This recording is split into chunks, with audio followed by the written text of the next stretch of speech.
தந்தை, மகன், தூய ஆவியாரின் பெயராலே ஆமென். முதல் வாசகம். இதோ அடியேன், என்னை அனுப்பும். இறைவாக்கினர் எசாயா நூலிலிருந்து வாசகம். அதிகாரம் 6. இறை வார்த்தை 1 முதல் 8 முடிய. உசியா அரசர் மறைந்த ஆண்டில் மிகவும் உயரமானதோர் அரியணையில் ஆண்டவர் அமர்ந்திருப்பதை நான் கண்டேன். அவரது தொங்கலாடை கோவிலை நிரப்பி நின்றது.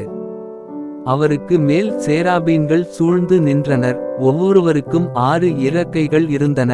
ஒவ்வொருவரும் 2 இறக்கைகளால் தம் முகத்தை மூடிக்கொண்டனர். 2 இறக்கைகளால் தம் கால்களை மூடி மறைத்தனர். மற்ற 2ஆல் பறந்தனர். அவர்களுள் ஒருவர் மற்றவரைப் பார்த்து, படைகளின் ஆண்டவர் தூயவர், தூயவர், தூயவர், மண்ணுலகம் முழுவதும் அவரது மாட்சியால் நிறைந்துள்ளது என்று உரத்த குரலில் கூறிக்கொண்டிருந்தார். கூறியவரின் குரல் ஒலியால் வாயில் நிலைகளின் அடித்தளங்கள் அசைந்தன. கோவில் முழுவதும் புகையால் நிறைந்தது. அப்பொழுது நான், ஐயோ, நான் அழிந்தேன். ஏனெனில் தூய்மையற்ற உதடுகளை கொண்ட மனிதன் நான், தூய்மையற்ற உதடுகள் கொண்ட மக்கள் நடுவில் வாழ்பவன் நான். படைகளின் ஆண்டவராகிய அரசரை என் கண்கள் கண்டனவே என்றேன். அப்பொழுது சேராபீன்களுள் ஒருவர் பலி பீடத்திலிருந்து நெருப்பு பொறி ஒன்றை குறட்டால் எடுத்து அதை தம் கையில் வைத்துக்கொண்டு என்னை நோக்கி பறந்து வந்தார். அதனால் என் வாயைத் தொட்டு, இதோ இந்நெருப்பு பொறி உன் உதடுகளை தொட்டது. உன் குற்றப்பழி உன்னை விட்டு அகன்றது, உன் பாவம் மன்னிக்கப்பட்டது என்றார். மேலும், யாரை நான் அனுப்புவேன்? நமது பணிக்காக யார் போவார் என வினவும் என் தலைவரின் குரலை நான் கேட்டேன். அதற்கு, இதோ நானிருக்கிறேன், அடியேனை அனுப்பும் என்றேன். இது ஆண்டவரின் அருள்வாக்கு. பதிலுரை பாடல். பல்லவி. தெய்வங்கள் முன்னிலையில் உம்மை புகழ்வேன். ஆண்டவரே, என் முழுமனத்துடன் உமக்கு நன்றி செலுத்துவேன். தெய்வங்கள் முன்னிலையில் உம்மை புகழ்வேன். உம் திருக்கோவிலை நோக்கி திரும்பி உம்மை தாழ் பணிவேன். பல்லவி. தெய்வங்கள் முன்னிலையில் உம்மை புகழ்வேன். உம் பேரன்பையும் உண்மையையும் முன்னிட்டு உமது பெயருக்கு நன்றி செலுத்துவேன். ஏனெனில் அனைத்திற்கும் மேலாக உம் பெயரையும் உம் வாக்கையும் மேன்மையுறச் செய்துள்ளீர். 3 நான் மன்றாடிய நாளில் எனக்குச் செவிசாய்த்தீர். என் மனத்திற்கு வலிமை அளித்தீர். பல்லவி. தெய்வங்கள் முன்னிலையில் உம்மை புகழ்வேன். ஆண்டவரே, நீர் திருவாய் மலர்ந்த சொற்களை பூவுலகின் மன்னர் அனைவரும் கேட்டு உம்மை போற்றுவர். ஆண்டவரே, உம் வழிகளை அவர்கள் புகழ்ந்து பாடுவர். ஏனெனில் உமது மாட்சி மிகப்பெரிது. பல்லவி. தெய்வங்கள் முன்னிலையில் உம்மை புகழ்வேன். உமது வல கையால் என்னை காப்பாற்றுகின்றீர். நீர் வாக்களித்த அனைத்தையும் எனக்கென செய்து முடிப்பீர். ஆண்டவரே, என்றும் உள்ளது உமது பேரன்பு. உம் கைவினை பொருளை கைவிடாதேயும். பல்லவி. தெய்வங்கள் முன்னிலையில் உம்மை புகழ்வேன். 2ஆம் வாசகம். திருத்தூதர்கள் போதித்ததையே நாங்கள் பறைசாற்றுகிறோம், நீங்களும் நம்புகிறீர்கள். திருத்தூதர் பவுல் கொரிந்தியருக்கு எழுதிய முதல் திருமுகத்திலிருந்து வாசகம். அதிகாரம் 15. இறை வார்த்தை 1 முதல் 11 முடிய. சகோதரர் சகோதரிகளே, உங்களுக்கு நான் அறிவித்த நற்செய்தியை நினைவுறுத்த விழைகிறேன். அதை நீங்களும் ஏற்றுக்கொண்டீர்கள், அதிலே நிலைத்தும் நிற்கிறீர்கள்.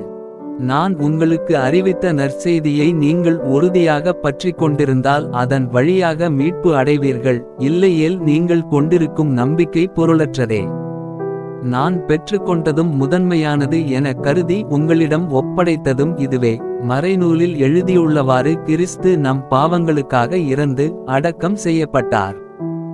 மறைநூலில் எழுதியுள்ளவாறே 3ஆம் நாள் உயிருடன் எழுப்பப்பட்டார். பின்னர் அவர் கேபாவுக்கும் அதன்பின் 12 தோன்றினார். பின்பு 500க்கும் மேற்பட்ட சகோதரர் சகோதரிகளுக்கு ஒரே நேரத்தில் தோன்றினார். அவர்களுள் பலர் இன்னமும் உயிரோடு இருக்கின்றனர், சிலர் இறந்துவிட்டனர். பிறகு யாக்கோபுக்கும் அதன்பின் திருத்தூதர் அனைவருக்கும் தோன்றினார். எல்லாருக்கும் கடைசியில் காலம் தப்பி பிறந்த குழந்தை போன்ற எனக்கும் தோன்றினார். நான் திருத்தூதர்களிடையே மிக கடையவன். திருத்தூதர் என அழைக்கப் பெற தகுதியற்றவன். ஏனெனில் கடவுளின் திருச்சபையை துன்புறுத்தினேன். ஆனால் இப்போது நான் இந்த நிலையில் இருப்பது கடவுளின் அருளால்தான். அவர் எனக்களித்த அருள் வீணாகிவிடவில்லை. திருத்தூதர்கள் எல்லாரையும் விட நான் மிகுதியாக பாடுபட்டு உழைத்தேன். உண்மையில் நானாக உழைக்கவில்லை, என்னோடு இருக்கும் கடவுளின் அருளே அவ்வாறு உழைக்கச் செய்தது. நானோ மற்ற திருத்தூதர்களோ யாராய் இருந்தாலும் இதையே பறைசாற்றுகிறோம். நீங்களும் இதையே நம்பினீர்கள். இது ஆண்டவரின் அருள்வாக்கு. நற்செய்திக்கு முன் வாழ்த்தொலி. அதிகாலை 4:19. அல்லேலுயா அல்லேலுயா. என் பின்னே வாருங்கள், நான் உங்களை மனிதரை பிடிப்பவர் ஆக்குவேன் என்கிறார் ஆண்டவர். அல்லேலுயா. நற்செய்தி வாசகம். அனைத்தையும் விட்டுவிட்டு சீடர்கள் இயேசுவை பின்பற்றினார்கள். லூக்கா எழுதிய தூய நற்செய்தியிலிருந்து வாசகம். அதிகாரம் 5. இறை வார்த்தை 1 முதல் 11 முடிய.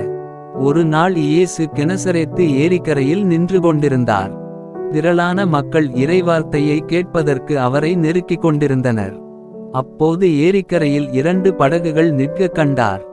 மீனவர் படகை விட்டு இறங்கி வலைகளை அலசிக் கொண்டிருந்தனர். அப்படகுகளுள் ஒன்று சீமோனுடையது. அதில் இயேசு ஏறினார். அவர் கரையிலிருந்து அதை சற்றே தள்ளும்படி அவரிடம் கேட்டுக்கொண்டு படகில் அமர்ந்தவாறே மக்கள் கூட்டத்துக்கு கற்பித்தார். அவர் பேசி முடித்த பின்பு சீமோனை நோக்கி, ஆழத்திற்கு தள்ளி கொண்டு போய் மீன் பிடிக்க உங்கள் வலைகளை போடுங்கள் என்றார். சீமோன் மறுமொழியாக, ஐயா, இரவு முழுவதும் நாங்கள் பாடுபட்டு உழைத்தும் ஒன்றும் கிடைக்கவில்லை. ஆயினும் உமது சொற்படியே வலைகளை போடுகிறேன் என்றார். அப்படியே அவர்கள் செய்து பெருந்திரளான மீன்களை பிடித்தார்கள். வலைகள் கிழியத் தொடங்கவே மற்ற படகிலிருந்த தங்கள் கூட்டாளிகளுக்கு சைகை காட்டி துணைக்கு வருமாறு அழைத்தார்கள். அவர்களும் வந்து 2 படகுகளையும் மீன்களால் நிரப்பினார்கள். அவை மூழ்கும் நிலையில் இருந்தன. இதை கண்ட சீமோன் பேதுரு இயேசுவின் கால்களில் விழுந்து, ஆண்டவரே, நான் பாவி, நீர் என்னை விட்டு போய்விடும் என்றார். அவரும் அவரோடு இருந்த அனைவரும் மிகுதியான மீன்பாட்டைக் கண்டு திகைப்புற்றனர். சீமோனுடைய பங்காளிகளான செபதேயுவின் மக்கள் யாக்கோபும் யோவானும் அவ்வாறே திகைத்தார்கள்.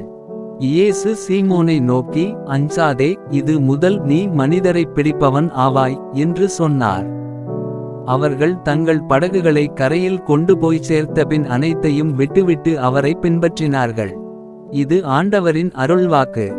உங்களுடைய பிரார்த்தனைகளையும் வேண்டுதல்களையும் நாளைய திருப்பலியில் ஒப்பு கொடுக்க விரும்புவோர் கீழ்காணும் மெயில் ஐடிக்கு உங்கள் வேண்டுதல்களை அனுப்பவும். அல்லது வீடியோவின் கீழ் கமெண்ட் செய்யவும். பிதா சுதன் பரிசுத்த ஆவியின் பெயராலே ஆமென். தின பிரார்த்தனைகளுக்காக லைக், சப்ஸ்கிரைப் மற்றும் பெல் ஐகானை கிளிக் செய்யவும்.